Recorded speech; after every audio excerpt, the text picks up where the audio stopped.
Previously on the WGA Chevrolet Supercars. Faisal Rafi put in a spectacular performance during the first round of the season, clinching an easy victory in race 1. The brother's gonna work it out. The brother's gonna work it out. With a perfect debut to his SC09 season within his grasp, it was only an unlucky spin-off in race 2 that set him back. The brother's gonna work it out. The brother's gonna work it out. Favourite Raid Rafi met with mixed fortunes, completing the round with an impressive first and third place finish, pushing him to the top of the points table. The brother's gonna work it out. The brother's gonna work it out. The brother's gonna work it out. The brother's gonna work it out. The brother's gonna work it out. The brother's gonna work it out.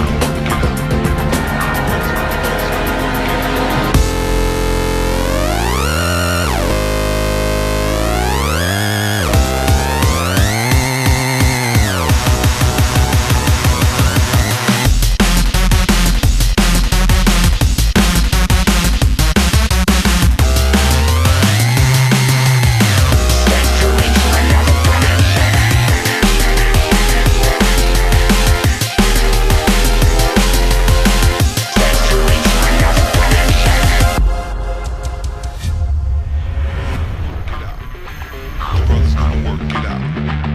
It's 50-50. We did our best, and the rest was a bit, maybe I would say, luck. We were working on the setup, but unfortunately we didn't get the right setup in Bahrain. But again, we managed to get 2 podiums in Bahrain and take it from there. Meanwhile, Mustafa Al-Khan was up to his old tricks, trying to use an illegal shortcut to his advantage, but only getting a black flag in the process. He hit me from the front fender, actually from the right side. So I just lost control a bit, so I went off the track, which is, the race director actually saw that action. He considered like as a shortcut, and he just gave me a black flag. I got penalized on that. I let him also run for 2 more laps. Normally when you overtake someone, you shortcut something and you overtake someone, not enough professional maneuver. It's a wrong maneuver, I should say, because he really shortcutted the track. He should let the person back in front of him. I let him the first lap, he didn't do it. I gave him another chance for the second lap, he still didn't do it. At the end, black flag. Abdulaziz Al-Yaish had to put up with Tariq Al-Gamal's aggressive tactics, costing him a bumper and with it any chance of crossing the finish line. Tariq kept hitting me in turns very hardly. He didn't brake, he let his bumper literally go into my bumper. He did it over 3 times. Well, Abdulaziz, he had a mechanical black flag. I stopped because I got a technical. All he had to do was rip the bumper off and he could have kept going. That's from the third time he hit me. That's his own fault for not knowing the rules, number 1. Number 2, the collision, his car almost stopped in front of me, and, I had nowhere to go. He should get a black flag for his bad driving. You don't hit somebody 3 times from the back in a race. If he wants to make an issue of it, good luck, but there's no issue of it. Nobody hits 3 times in the same race, in the same place.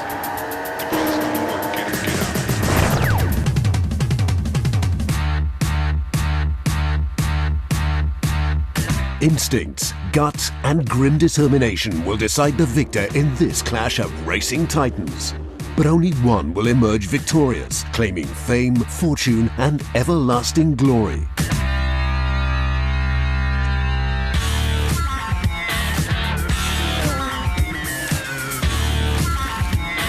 It's raw, it's gritty, and it's very real. Ream International Circuit, the track of lost hope and unclaimed dreams. Ream track is a very nice track, to be honest, but however, it's very stressful on the cars and the drivers as well. I love the Ream circuit. A lot of people don't like it because it's quite narrow, it's difficult to pass. It's a tough track because you don't have any overtaking opportunities. Carved into the desert's hard landscape, this diamond in the rough is feared by many. Who will come out on top and who will fade into the desert sands to be forgotten forever? Ream International Circuit, as we all know, it's a very, very technical track. Runoff areas are not ideal, but actually the drivers like it so much, and it's very challenging, as you said. So we will see how it will go on. We have new drivers as well, so that's challenging. This is why we try to make it a bit easy by giving 2 practice sessions instead of 1 practice session before qualifying. And I just hope this will help them. As these warriors of racing prepare to battle it out on the tarmac, there is a lot more at stake than this year's championship title. The drivers will have to employ nerves of steel to successfully complete the 3.8-kilometer course. Reem is quite a different scene from the Bahrain International Circuit or even Yas. It is a different track, it is a club circuit, it is a totally different experience. Reem is used a lot and it's very popular in Saudi, but with our drivers it's new to them and they need to be very careful, they need to maneuver it. It definitely tests their skills. As tempers escalate, the cracks begin to show. Round 1 left a sour taste for the Alba racing team, and it wasn't long before they were venting their anger. I was one of the guys, I was the first guy who was screaming, but because we thought that it's a technical flag. We did not ever thought that it's a black flag. And when obviously when Mustafa came to the pit, the flip of the petrol door, it was open. Where the fuel tank is not anymore there, it was there when the car was rebuilt. So we thought they technically flagged him because of the flip of the door, and I was like, wow, you can't give a technical flag. It's nothing in the car. I mean, it's really safe to do it. Round 1, we had a new management. They brought the sponsor as well. The problem is, in round 1, everything happened at the last second, last minute. We're willing to have a very good preparation for round 2. Round 2, a lot of financial problems with the management. Had a lot of problems in the cars in practice. Now we have a rear differential, a rear axle. We need to take one of the cars, need to take the gear down. There's a clutch and a shifter. While the frustration continued to increase in some garages, others assumed a more relaxed attitude.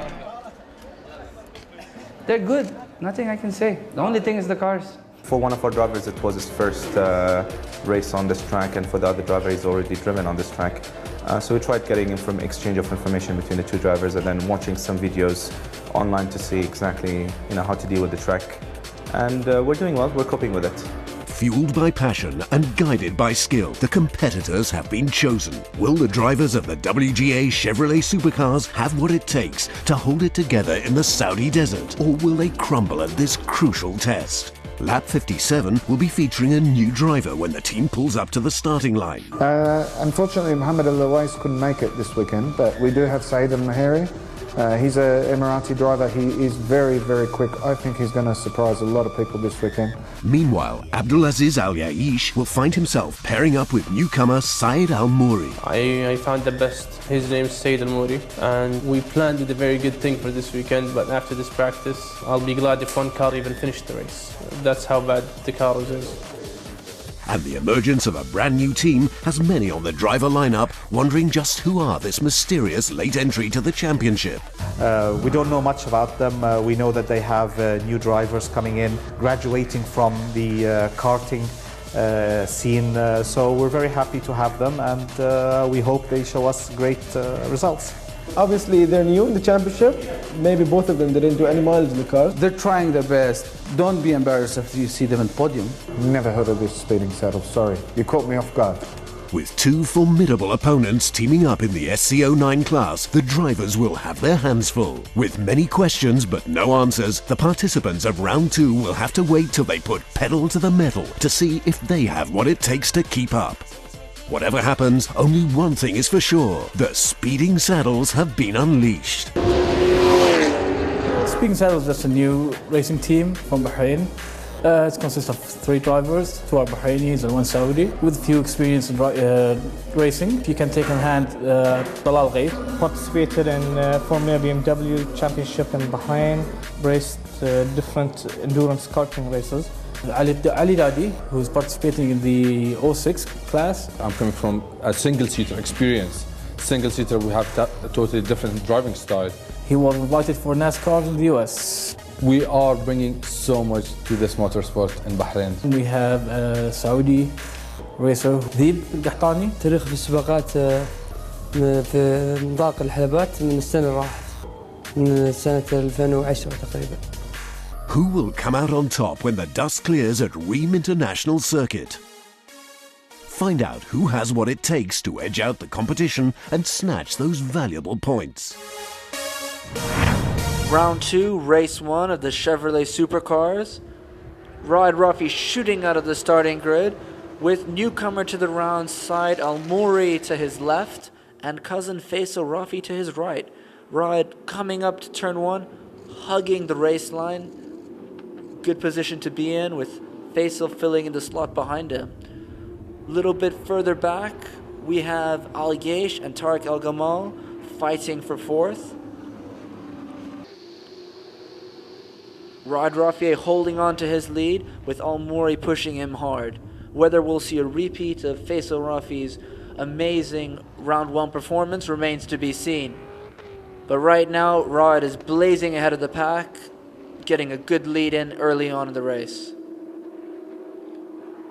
Newcomer Said Al-Mouri partnering up with Abdulaziz Al-Yesh and the Al Zaid racing team. Oh, and would you look at that? His hood has flown right open. Pulling to the side, that's going to be his race 1 over with. Disappointing debut to his Chevrolet Supercars season. Rod Rafi not worrying about what's in his rearview mirror now, extending his lead once again as Al-Mouri looks on in frustration from the center of the race track. Entering lap 3, Rod is once again ahead with his cousin Faisal Rafi pushing hard for the Alba Racing team.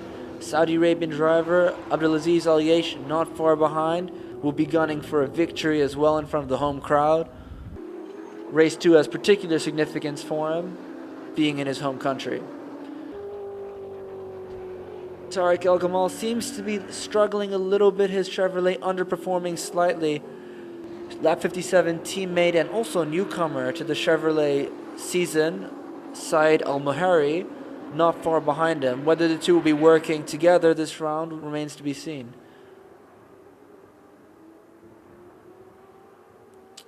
And it's looking like Tariq is holding the faster Al-Muhari behind. Will this team go for points or fight amongst themselves? Faisal, on the other hand, is having a hard time dealing with Al Yesh, who is staying very close to his bumper. Meanwhile, Rod keeps extending his lead, gaining some valuable milliseconds on those curves.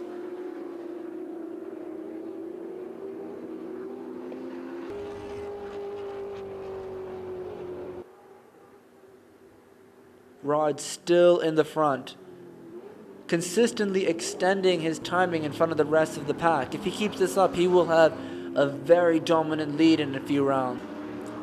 Would seem that Tariq El Gamal has finally waved through his teammates and faster driver Said Al-Muhari, giving the lap 57 team a fighting chance of finishing on the podium. El Gamal seems to be struggling with some serious car issues. Hopefully he'll finish and be able to get that car fixed in preparation for race 2.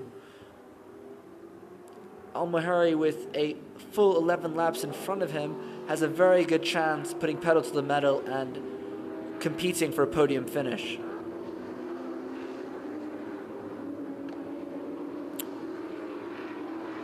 While Faisal holding strong in second, keeping Al Yesh at bay, Rod seems to be blazing in front of the Alba driver, which is in stark comparison to his round 1 performance, where Faisal was the one in front. Muhari seems to be closing that gap on the second and third place drivers. Skidding hard around that corner, he is pushing hard for that third place.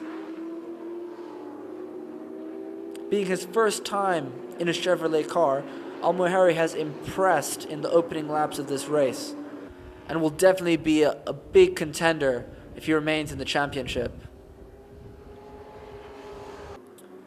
El Gamal fading further down the lineup with Mohamed Mater nearing the 5th place finisher driver.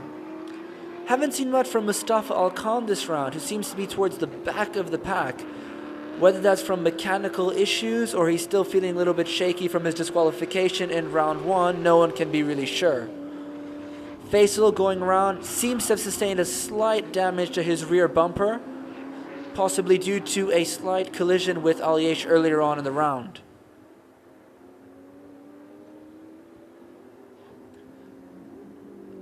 As we go into lap 10, Ride Rafi still in the front, Faisal holding strong in second. But Al Yesh finds himself threatened by Al Muhari, who does overtake him and claims third.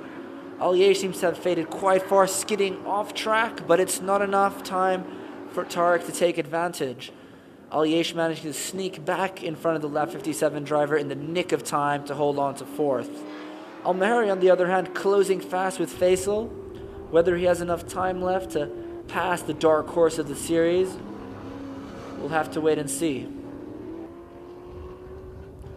Alkan pushing his car hard, but going a bit wide on the turnings, attempting to close the gap with Mohamed Matar racing for Batelco. Reem International Circuit, hard track, Ride's definitely making the most of it, and Faisal is taking an advantage too. Tight turns, a very narrow track means overtaking is very difficult. Leaving drivers with only one real option, the main straight, to push their car as hard as possible to get those valuable positions. Mustafa Alkan seems to be hunting down Mohamed Matar, but the gap does not seem to be narrowing.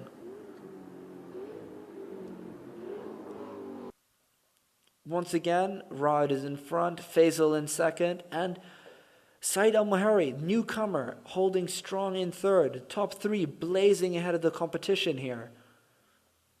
As we enter lap 3, things are definitely settling down as the drivers get into the rhythm of the race, finding their positions.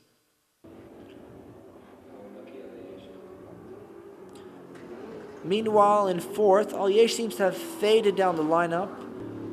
His car slowing down significantly after that little bump with Faisal earlier on.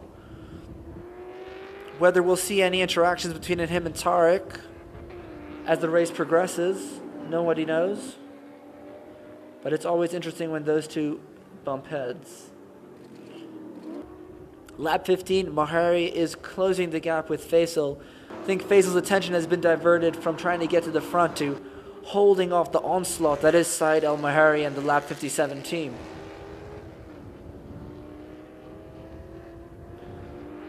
The Batelco team seem to have outdone themselves this round, optimizing Ride's car combined with his aggressive driving styles, making for an amazing performance. Last season we saw Ride suffer several mechanical failures due to the car setup, but this year they've definitely hit the right setup, letting Ride shine in this round. Further back, Alkan still struggling to pass Mohamed Matar. Tariq Al Gamal finding himself alone in the middle of the track. Ride now has a good lead as we enter lap 17. Faisal seems to have found some sort of solution to holding off Al Muhari, but he's still right there. With just 2 laps left, anything can happen, but it seems like Ride is definitely in the lead, and barring any serious mechanical problems, has this race down. Final lap, Ride is in front, Faisal not far behind, Al Muhari pushing the pace too.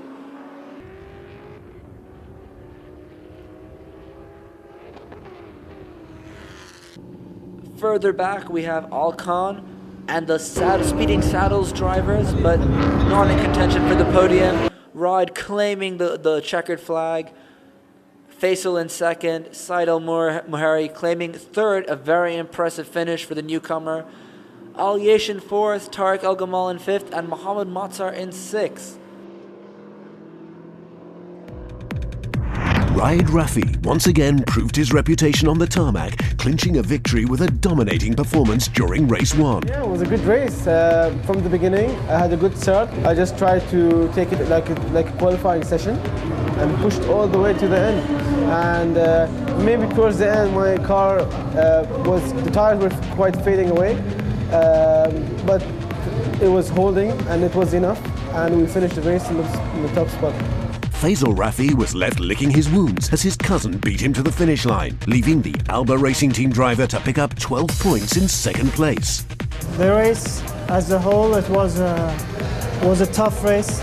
Yaish was behind me and he bumped me. It was a lot of pressure. I was trying to keep my position. Newcomer to the championship, Saeed Al Moheri surprised with a skillful display of driving to beat out most of the pack and clinch the third step on the podium. Al Moheri caught most of the driver lineup off guard, a mistake they paid dearly for.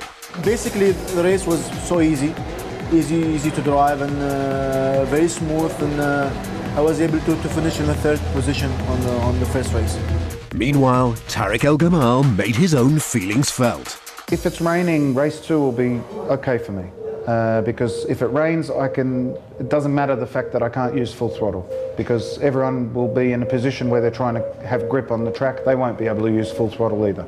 So it will even out the field from my perspective, so that I'll be able to race up the front.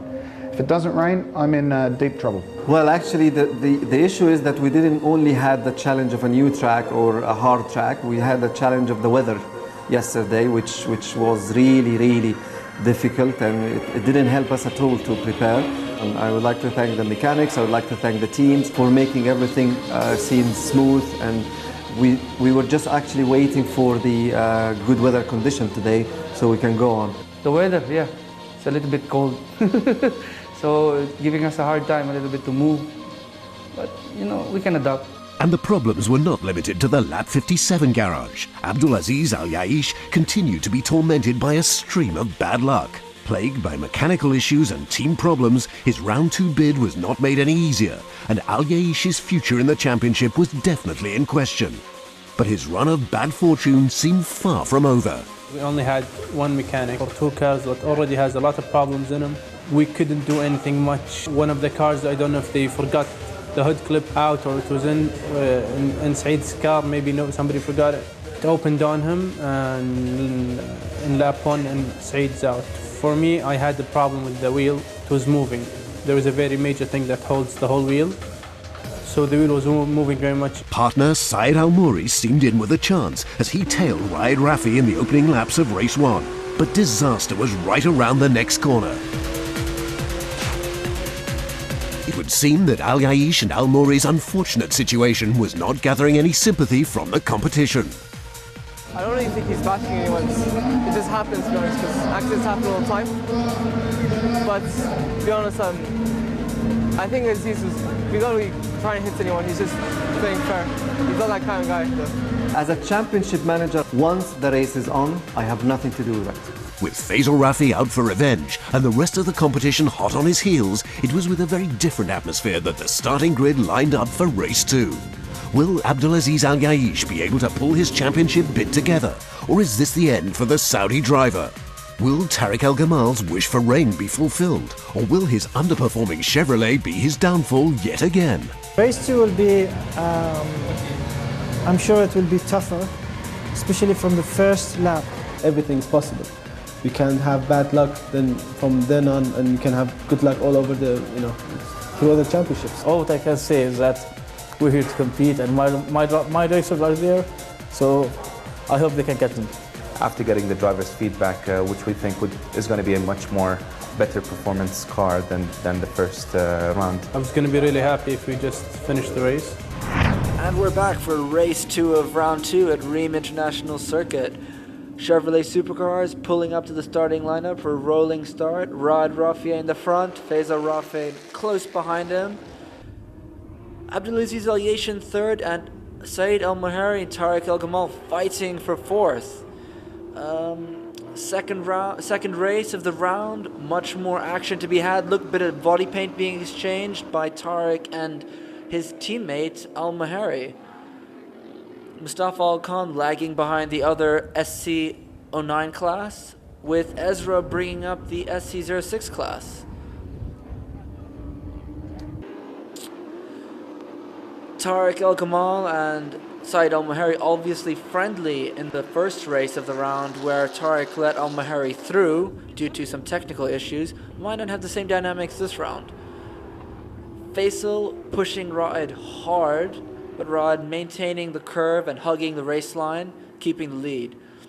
Al Yaish also up there at front, his car looking a little bit worse for wear with some sustained damage, and that was Ezra, his car pulling off track due to an engine problem, leaking oil all over the ending of turn 1. Yellow flag obviously signaling caution. Faisal going wide for some reason, allowing Al-Yesh, Al-Mahari, and Tariq El-Gamal to sneak in front of him. Lap 57 struggling to stay on track too, losing some rubber along the way, with Mustafa Al-Khan also struggling. As they come around again, Mohammed Matar has assumed the position of 6th, while Mustafa Al-Khan seems to be having some issues of his own with his rear right tire coming off. Will this be the end of his race or not? It remains to be seen. Lap 57 too, struggling with some tire issues. Talal Al-Gaith pulling in to the sidelines. Probably the end of his race too.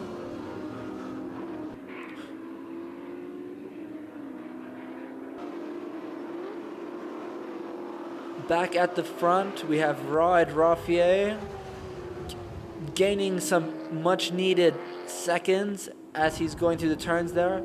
Al-Yesh not far behind him. Al-Yesh had a severe amount of mechanical issues following the conclusion of race 1. How he's managed to get his car going without a mechanical team in place, as well as sustained damage, is a mystery, but he's doing a fantastic job of pushing Raed hard. Tariq El-Gamal finds himself in front of Faisal, also doing a very good job of holding him off. Al-Mahari in 3rd, blazing along by himself, doing a good job to stay ahead of the rest of the pack, but struggling to catch up with the leading 2. El-Gamal from the UAE, but originally Australian, doing an excellent job of keeping this season's dark horse Faisal Rafi in check. It's a complete turnaround for El-Gamal, who in race 1 displayed a bit of a lackluster performance. He's definitely making up for it now. As we enter lap 8, Raed is still in front, Al-Yesh still right behind him. The Saudi driver is obviously pushing very hard for a win in front of the home crowd, and would be an excellent conclusion for his weekend. Whether he has what it takes to beat out favorite Raed remains to be seen.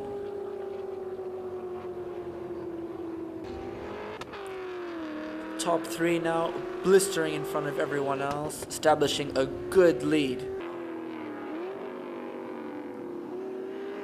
Raed executing a flawless combination of turns there, but Al-Yesh not in letting up one little bit, although the Saudi driver is lagging slightly on the main straights, but definitely making up for it in the turns. Al-Mahari also surprisingly very good, considering it's his 2nd race in the Chevrolet car, race 1 of round 2 being his first time behind the wheel.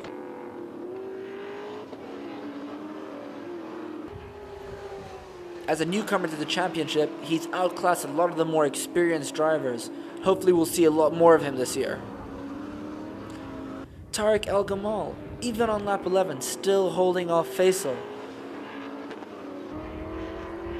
Tariq's car underperformed and obviously suffering from some gearbox issues, is doing miraculously well, although Faisal is having an advantage on the main straights where his superior speed is shining through. And there it is, Faisal finally making it past Tariq. Tariq, though, phenomenal job keeping the Alba driver in check. Whether Faisal Rafi now has enough time left with only 6 laps remaining to make it on the podium and beat out some of the other competitors, we'll have to wait and see for that. Al-Yesh is actually gaining on Raed Rafieh. Further back, El-Gamal again losing an advantage on the main straight, with Mohammed Matar pushing hard.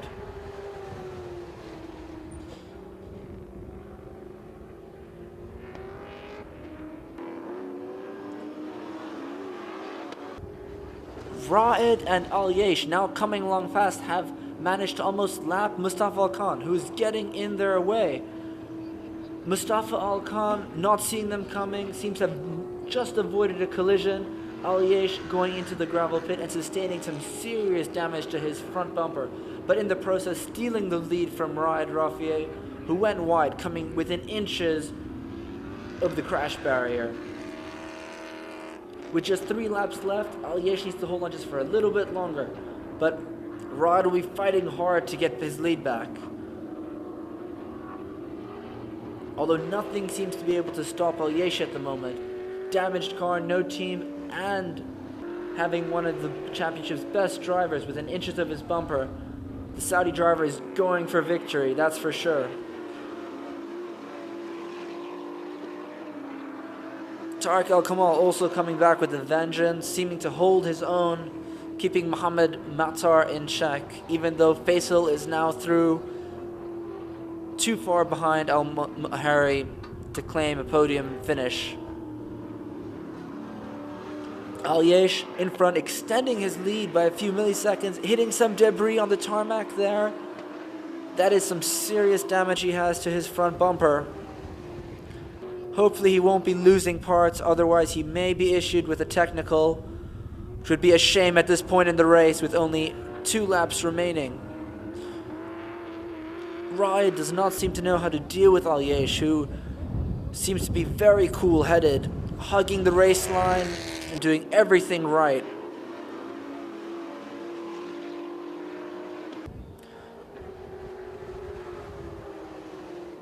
Reem's tight turnings and narrow track seem to be working in Aliesh's favor, allowing him to keep Raed from passing him. Final lap, here we go. Aliesh still in front. Final few turnings of the round of the race left. Aliesh is doing a fantastic job of holding on. He has mere seconds left before he achieves the dream. Victory in front of the home crowd. There is the checkered flag. They're coming down the main straight now. And the Saudi driver has it. Raed coming in second, not far behind. Saeed Al Mohari, newcomer. Double victory for him this round with another 3rd place finish. Faisal Rafi slightly disappointing in 4th. Tariq El Gamal in 5th. And Mohammed Matar bringing up 6th. As the second round of the season comes to a dramatic ending, the drivers find themselves facing a long and difficult road ahead. The SCO 6 class witnessed some dangerous driving, which has damaged their champion's reputation on the tarmac. Basically, on the starts, I couldn't really see the green flag being waved, so I screwed up the start basically in a way. And then I just tried to catch up to Hamidine, but luckily Ali Dadi, he misshifted, so I got ahead of him. Then the first corner, I just braked hard, then I slowed down a bit, let go of the brake so I could catch up to Hamidine around the corner. And I just started pushing harder, trying to catch up the 09s, just keep myself in between them. Is there much racing spirit left in Al Khan? After his disqualification in round 1 and his technical malfunction at Reem, does he have what it takes to stay in the championship? And the pressure was showing in the Patelco garage, where Chevrolet's golden boy was visibly frustrated and disappointed. Faisal found himself in the firing line following his erratic maneuvers. And while he tried to squirm his way out of trouble, the racing officials had him under their thumb. After reviewing the evidence, it turns out you lost control. You went completely out of track. It took you a very long... He is completely outside that track. If he's outside the line. Completely. 4 wheels and lost control. I'll send an email and I'll CC you guys. Yes. 4 wheels off. 4 wheels off. We have... Will this be the end of his season? Is it over for him before it has even begun?